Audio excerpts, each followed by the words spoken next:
Our DM can be a little evil. Last weekend, our group got together for a marathon session to start a new campaign in a new system. Upon arrival, we were all given copies of the Only War sourcebooks and told to build a regiment, then build grunt-level characters, and make a few backup characters. Now, our DM runs what we refer to as high-mortality games. In our several-year-long D&D game, so many PCs died that our GM actually appears on the Hitler scale of death measurement. And we were all familiar with the nature of a Guardsman's life, so each of us made a bunch of backups and didn't get too attached to any of our characters as we wrote them. No special snowflakes here. Our regiment was mustered, our characters met and trained, and we were deployed to fight some orcs. We learned the system in a few skirmishes, and commiserated when some of our characters rolled poorly, or screwed up and bit the dust. Then we were marched out to the trenches, given our piece of the line, and the battle started. We had expected some sort of priority mission. We had expected to be the heroes who went in behind the enemy, or were dispatched to save a key position, or led the valiant charge. Instead, we were put in a bloody trench and told to hold the line. The orcs came, and we killed them. The orcs came again, and we killed them. The orcs came again, and we killed them, but now we were low on ammo. The orcs came again, and some of us died. The orcs came again and brought a tank, and the rest of us died, except for me. I ran. The first session ended there, with our first set of characters dead in the trenches. We agreed it was a proper introduction to the life of a 40k Guardsman, and got ready for the next day's session, where we expected to finally be sent on our mission. The second session started with us watching my character's execution by the commissar.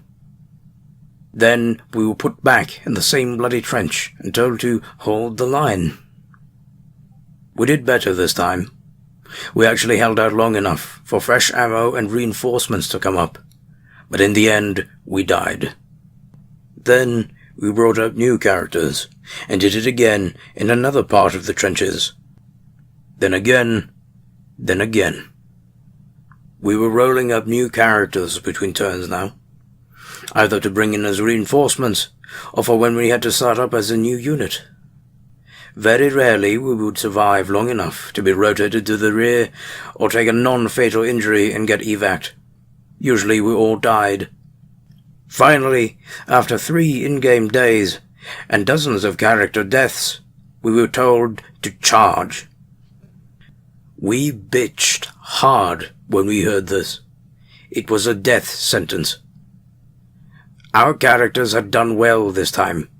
We were all still alive and ammo levels were good. We knew our squad could have held out much longer in our nice, safe trenches. Our DM asked us if we wanted to lodge our complaints in character, so we shut up and charged. We died like animals. We fought on the left flank of the charge, then on the right, then got to play our first armored characters in the center. When the charge failed, we played as a basilisk crew, covering the retreat. Then our regiment was rotated off the front. Our regiment had lost a third of its strength in that first engagement. Out of dozens of characters, only 10 had survived, and 5 of those were artillerymen who never saw the enemy. We were shown the battle map. We were shown where our squads held or failed. We were shown how our charge weakened the enemy for the fresh and much more valuable reserve troops to come up and break them. We were given a summary of the next few months of light skirmishes and mustering. Then we were sent into battle against Traitor Guard. We were taking a city this time, and once again our regiment acted as the cannon fodder. We secured and pushed, and secured and pushed, and died and died and died. We decided we'd take the orcs back any day. At least with them it was obvious who the enemy was, and the snipers and heavy weapons teams were nothing compared to what we were fighting here. We were higher level this time, and better at the game, but still we died in droves, leaving only a few characters alive when our regiment stood down while a veteran regiment took the lead. Once again, we got to see the nice little map of our progress, and we all got a warm, fuzzy feeling when he showed us how our stubborn defense of one building had crippled an enemy advance. But we were exhausted. Our DM pressed us to play fast and make new characters faster. We would roll up little Jimmy, who lied about his age to enlist, then have him bleeding out in a pile of rubble within a handful of minutes. It drained us. We were actually glad to take the evening off from playing to just watch movies and hang out.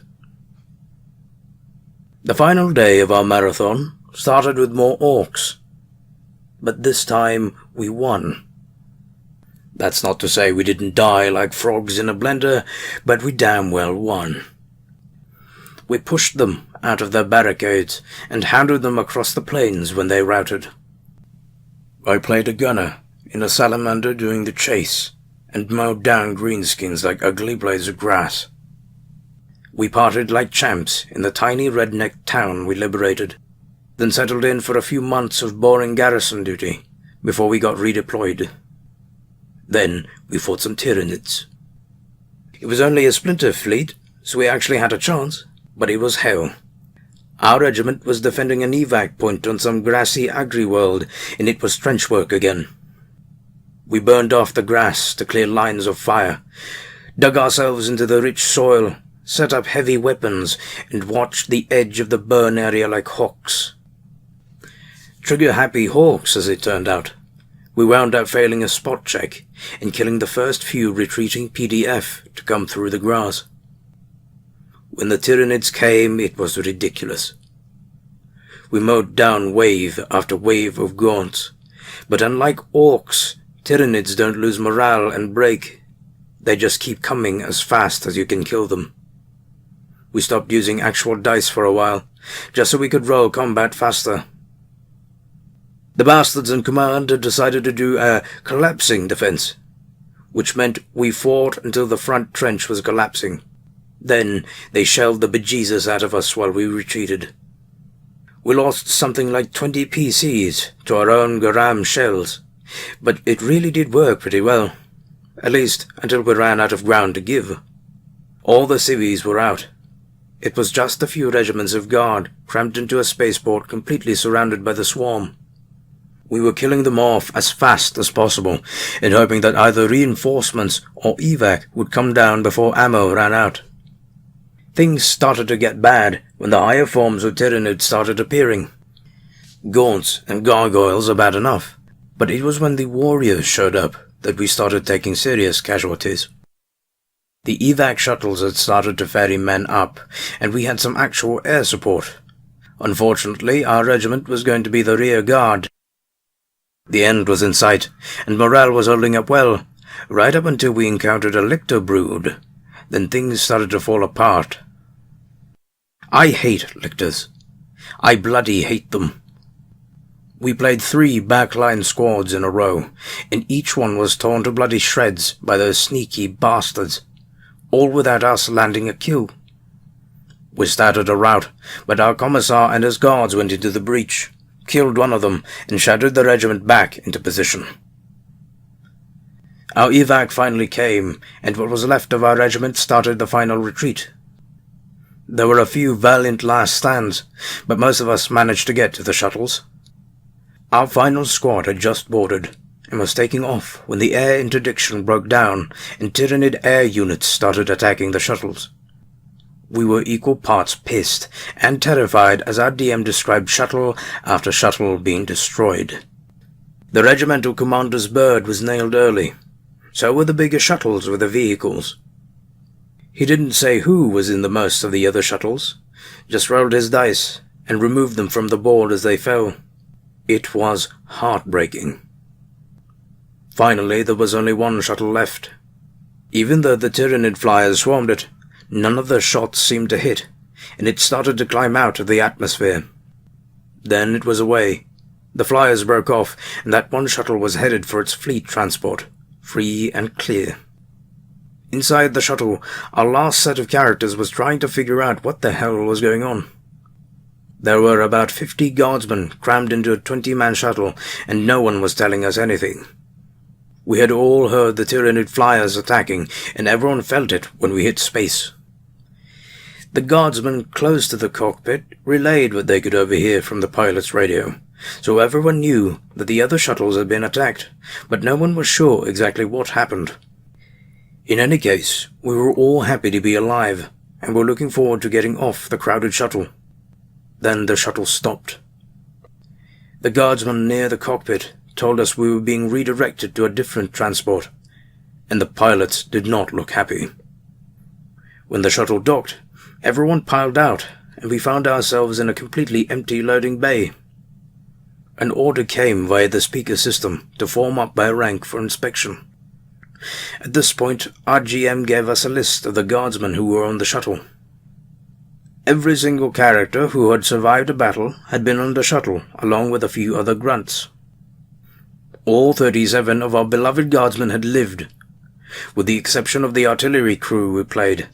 But screw those guys, team-killing jerks.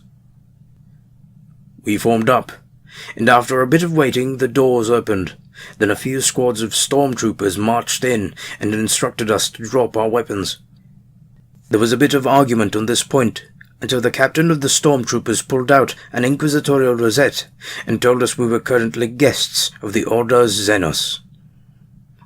After we were done pissing ourselves and disarming, an acolyte and a team of Medicae entered. We were informed that our regiment had been disbanded. We were officially dead, and we would all be subject to a scan for gene-stealer infection. At this point, our DM ended the session. We were each handed copies of the Dark Heresy core book, a list of our surviving guardsmen with all the filler grunts crossed off, and we're told to pick our characters for the next game. Yeah, so that's how our DM does backstory.